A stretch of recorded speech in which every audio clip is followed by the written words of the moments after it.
This is Don Trosper, Public History Manager for the Olympia Tumwater Foundation. And on our history feature, Talking Over Old Times Today, I want to direct us to one of Tumwater's pioneer cemeteries, just off Little Rock Road. It has some personal significance to me, since it's on a plot of land that was donated by one of my ancestors who came across the Oregon Trail with the Simmons Bush Party to found Tumwater back in 1845. His name is Jesse Ferguson. There are a lot of stories about Uncle Jesse.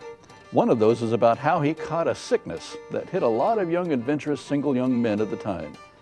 It was a fever whose symptoms included dropping everything and leaving their new homes for a time in the hope of striking it rich.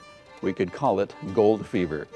It was 1851 and the California gold rush fever was fading into history, only to suffer a relapse when news arrived from the Queen Charlotte Islands that gold had been discovered there. It was certainly a contagious fever. A group of local men, including Uncle Jesse, chartered a ship that had just arrived in Olympia's port from Sydney, Australia. There were 25 of them that sailed north to the islands. Just as they arrived in the waters near the gold strike, a violent windstorm struck the ship and drove it ashore. Local hostile Indians saw the opportunity and rushed on board the ship, robbing the passengers and then holding them as hostages.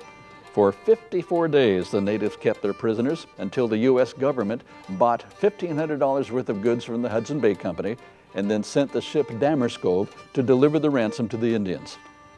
The natives accepted the payment and released the men, who then returned home without gold, without most of their worldly goods they had taken, and yes, with much less of their personal dignity. My Uncle Jesse said that the whole episode cured his gold fever for good.